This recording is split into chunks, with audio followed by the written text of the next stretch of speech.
So Shane, you're through to the area semi-final of the Youth Alliance Cup. What's your reaction to today's win?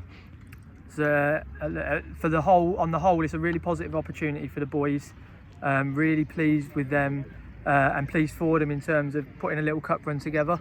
That's one of the things they set out early in the season that they wanted to do.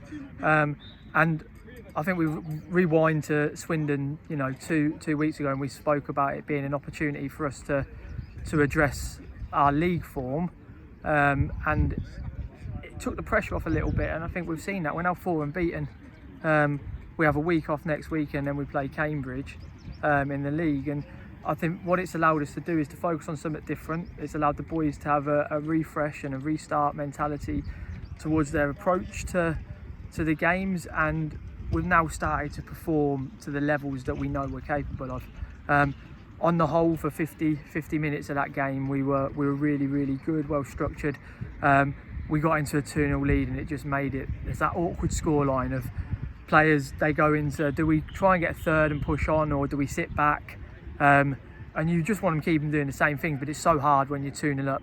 And also it allows the opposition to play with a little bit more freedom. And once Southend had that more freedom, they cause us some problems. They're good athletically and individually, and they move the ball well. And so we have to be well organised. And on the whole, we were for that. But the last kind of 30-40 minutes of that half, we had to make effective decisions and ride a bit of a storm, really. But it was a good competitive game of Youth Alliance football, and I think both teams produced a good game there and were part of a good game. So that's what we want to see. We want to see proper games, and that's where we're going to get the development. So for us, we're really, really happy with those boys and the corner we've turned and the progress we're making.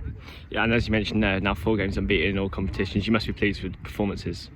Really pleased. I'm pleased individually for the boys that they've showed a robustness and resilience, but collectively as a group, they've really turned a corner. You can see from the footage that we look back on, there's a real change in our focus in terms of being hard to beat and being organised and working for each other. And a win makes all the difference, which the Swindon one does. But we've now been able to string them together, which is really important.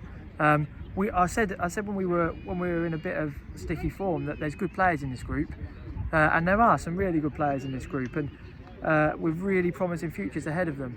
And winning the games on a Saturday isn't the be all and end all, but it's what we want to do. We want them to win and we want them to be competitive. So we've just had to remind them that as long as we were putting in the performance levels, results weren't the most important thing. Unfortunately, there was a bit of a period where we weren't putting in the performance levels that we needed to, but now we are, and we're seeing the rewards from it. But I'll go back, if we'd have performed like we have done in the last 4 games and not got the results, we'd still be happy with the performances. And the boys have really turned a corner, and now they're getting their rewards, and I'm really, really happy for them.